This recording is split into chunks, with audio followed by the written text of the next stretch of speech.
An emotional moment for the Butcher family, the players of Ipswich Cardinals and the Solent Thrashers sharing in a minute's applause for Terry's son, Chris.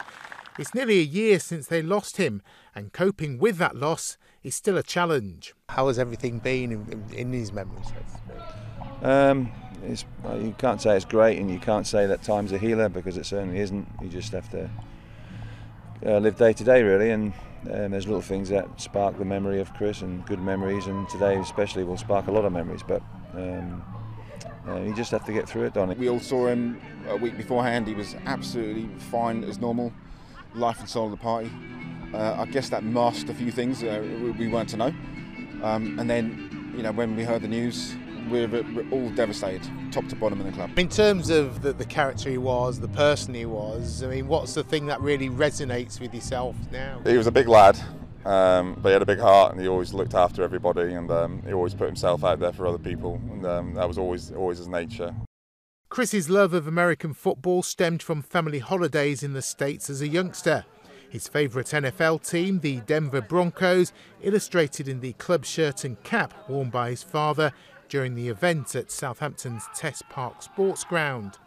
And while the players faced off in his memory, including younger brothers Ed and Ali, number 52 and 50 respectively for the Thrashers, they acknowledged his character as a serviceman and a teammate. I think he'd find it really awkward.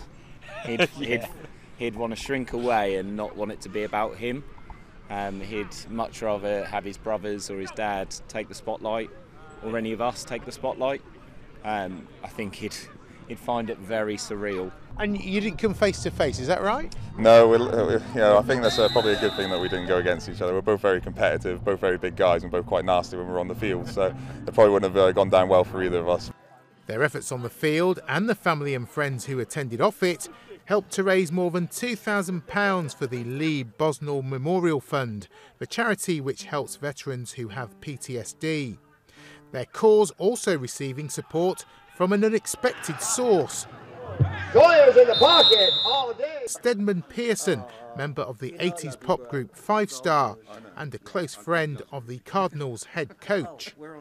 I wanted to come by and show my support for that. I'm really sorry to hear that these young people go through such a difficult time, you know. So I want to support the cause in any which way I can, and like I said, you know, I feel privileged that Sandy's asked me to be here. For the Butchers, a much bigger band of brothers will always remember Chris, especially with his Cardinals shirt and number now retired in his honour. Donovan, ITV News.